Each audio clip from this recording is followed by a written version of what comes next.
राष्ट्रीय स्वयंसेवक संघ के सरसंघ चालक डॉक्टर मोहन भागवत जी को मैं अपने संबोधन के लिए आमंत्रित करता हूं।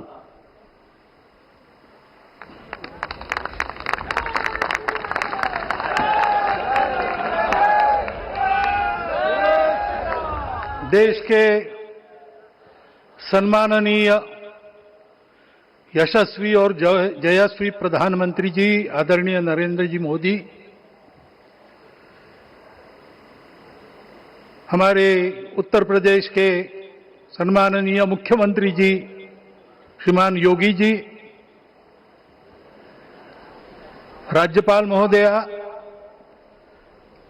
मंचस्थ सभी मान्यवर, उपस्थित सज्जन, माता भगिनी, आज हम सबके लिए एक सार्थकता का दिवस है। इतने लोगों ने सपना देखा, इतने लोगों ने प्रयास किए, इतने लोगों ने अपने प्राण अर्पण किए। आज उनकी स्वर्गस्थ आत्मा तृप्त हुई होगी। आज वास्तव में अशोक जी को वहां शांति मिली होगी।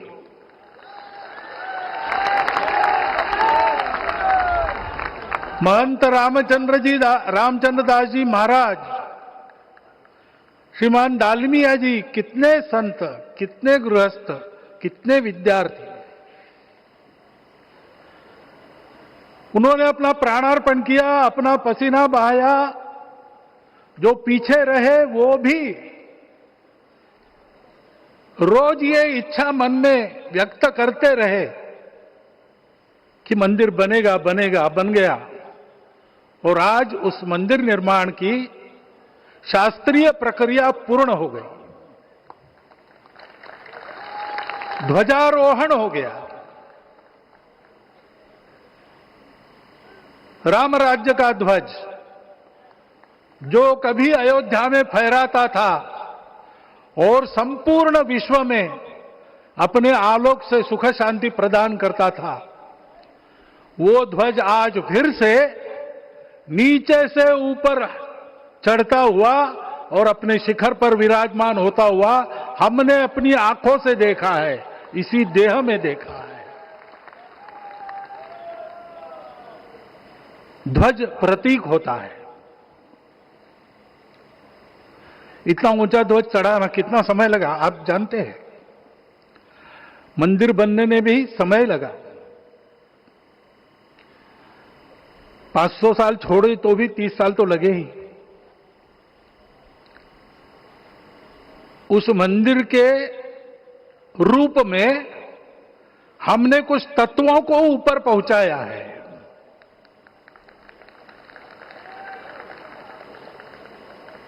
सारा विश्व जिससे ठीक चलेगा, अपने व्यक्तिगत जीवन, पारिवारिक जीवन से लेकर तो सृष्टि जीवन तक सबका जीवन जिससे ठीक चलेगा, वो धर्म, उस धर्म का प्रतीक भगवा रंग, वह इस ध्वज का रंग है। ये धर्म ध्वज है। इस धर्म ध्वज पर रघुकुल का प्रतीक कोविदार वृक्ष है। वैसे रूप देखा जाए तो कचनार जैसे लगता है। और जो खोजी लोग हैं वो खोज कर कह रहे हैं कि मंदार और पारिजात दो वृक्षों का एक तरह से संकर है। दोनों वृक्षों के गुण, ये दोनों वृक्ष देव वृक्ष कहलाते हैं। दो देव वृक्षों के गुणों का समुच्चय ये वृक्ष है। और ये वृक्ष उस रघुकुल की सत्ता का प्रतीक है। वो सत्ता वृक्ष से व्यक्त होती है, जिसके बारे में कहा गया, छायाम अन्यस्य कुर्वन्ति तिष्ठन्ति स्वयं आतपे। सबके लिए छाया देते हैं, स्वयं धूप में खड़े रहकर। फलान्यपि परार्थाय, फल स्वयं उगाते हैं, दूसरों के लिए बांट देते हैं। वृक्षाः सत्पुरुषा इव, वृक्ष सत्पुरुष होते हैं।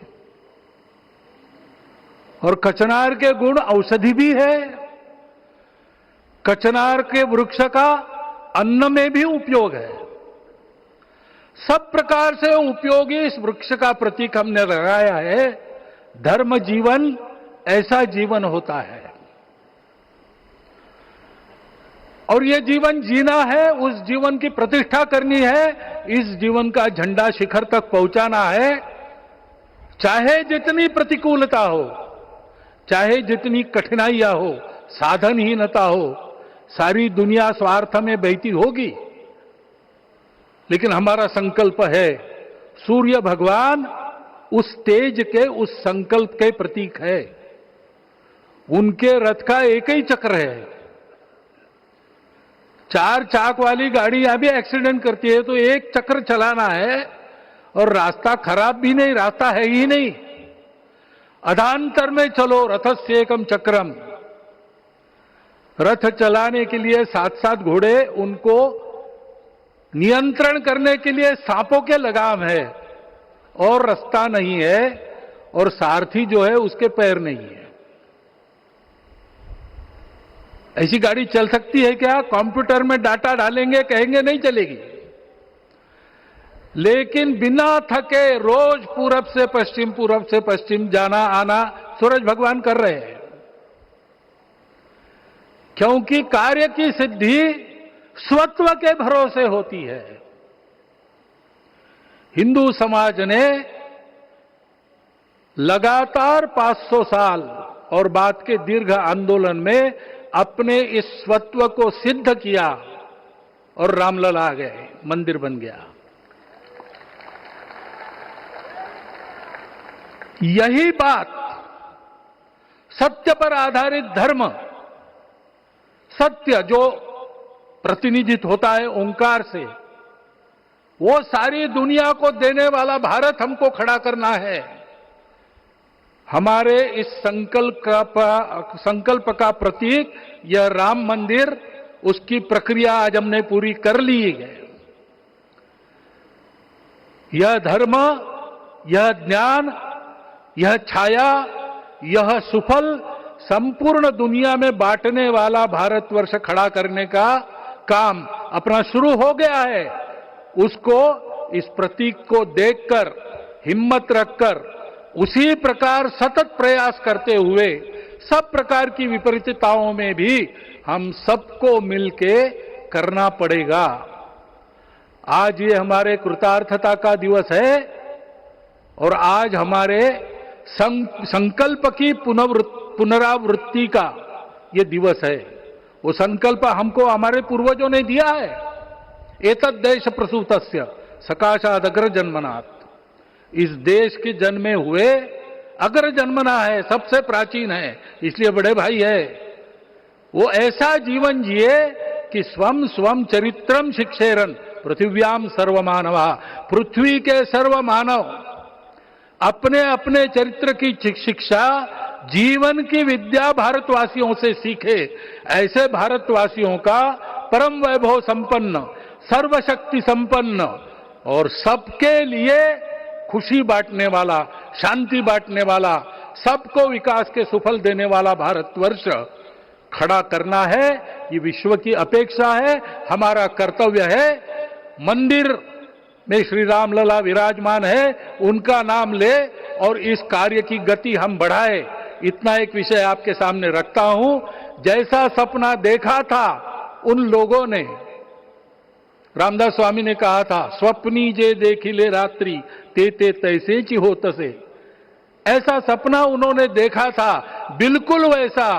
और मैं कहूं कि उन्होंने जो सपना देखा था उससे भी अधिक भव्य और अधिक सुंदर ये मंदिर बन गया है। हमारे हृदय में वो निश्चय का सृजन करे, तपस का सृजन करे, ये शुभकामना मैं आप सबको देता हूं और मेरे शब्दों को विराम देता हूं।